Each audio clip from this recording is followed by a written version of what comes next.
Hello and welcome back on my YouTube channel, Parth Doshi Learning by Doing. So this is another video on one of the small use case or one of the feature that you can implement in UiPath apps. In my previous video, I built a contact us page and also integrated maps in UiPath apps. Now in this video, we are going to see how we can create a file uploader. Now you might be thinking that, okay, that is so simple that you have to just use the file picker control and build and just upload the file and that's it. Upload it to storage bucket or invoke a process based on that studio process, anything. That's true. We are going to use file picker only, but we are going to see about some of its properties. How you can create a more engaging experience. Let's suppose on click of an file upload or on uploading a file, I want to mark a checkbox that, okay, this file is uploaded. This is just to create a better user experience, right?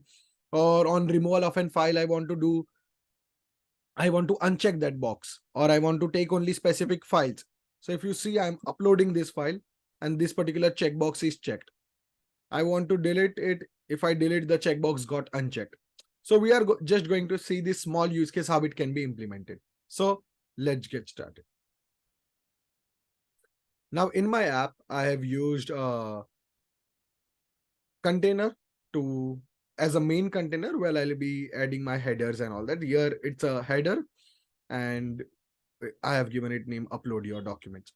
Then I have used three file picker. Now let's go through some of the properties of file picker. One is you can bind the values and that can be later uploaded to storage buckets. You can define the max file size. In many cases, when we are filling government forms or different forms, right, we have that the size cannot exceed 3 MB. Similar kind of feature you can provide over here. Allowed file types. This is something very important and helpful as well. If you want to allow only specific files, for example, if I want to just allow .jpg and .png, so I can do that. And you have to create a comma separated different file extensions. In helper text, if you see this, please upload front side of Aadhaar card, back side of Aadhaar card, and please upload PAN card. So these are the helper text that I have added. Again, all these things are for a better user experience. Now what I have done in another container, I have dragged three checkboxes. If you see Aadhaar card front, back, and that. And here I have created app variables, which is front checkbox, back checkbox, and PAN card. Also, one more thing that I've done to build that feature that I showed in the start of the video is I've kept disabled as true. So no human who is interacting with the app can directly change it. So for that, you have to make it true, like it will be disabled. Hidden, we are going to keep it false because we don't want it to be hidden. Otherwise, we will not see that checkboxes. All right, now here, let me just remove this. But here in events, you have two properties. Again, you can configure the label style, bold text, and whatever you want, you can configure. You see, I've kept this as right aligned because I want it more near to the checkboxes that I'm creating.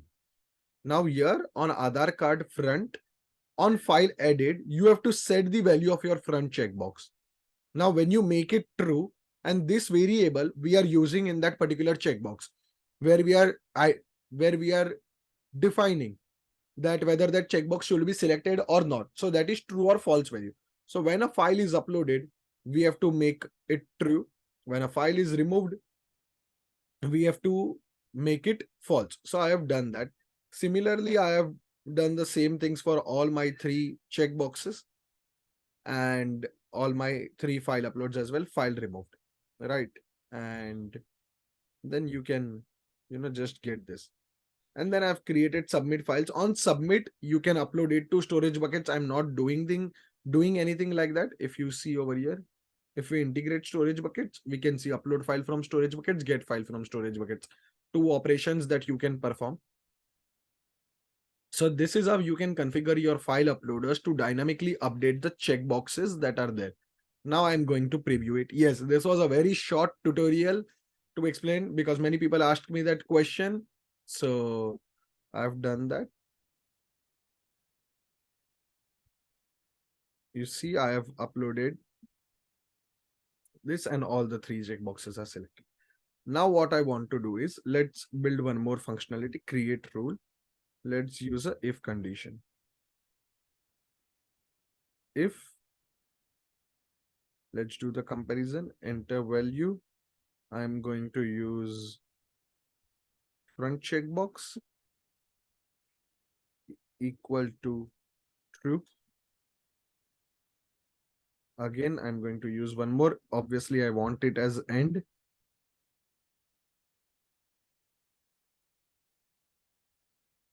Back checkbox. This is something that you can do if you want to perform specific operations. There's also one more thing. If I click this, I go to general. You can have this required as true or false. You can do this as well. But what if you want to have some specific condition that on upload of Aadhaar card and PAN card or Aadhaar front and back or something like that, right?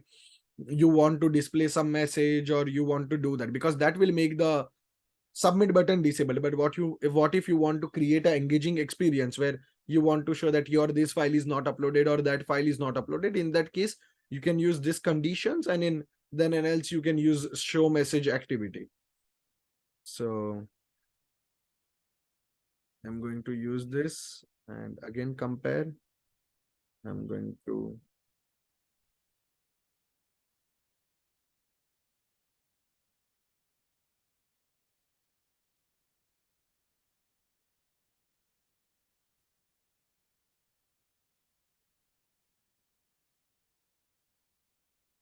complete all files uploaded. Let's give this message if all the three of them are true on click of submit button. Let me close it. Let me rerun it.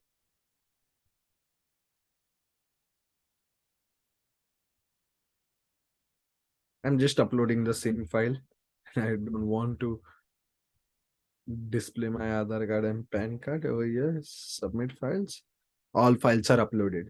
So when you want to show this kind of messages on submit button, right? Or when you want to create that experience for user, you can do these types of small enhancement to your apps. So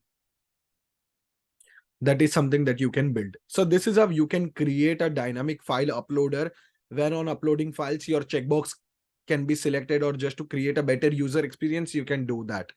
So I hope this video helped you to understand few of the properties of file picker and how to dynamically update the checkbox. Also to understand how to display messages based on some conditions that you want in your UiPath apps.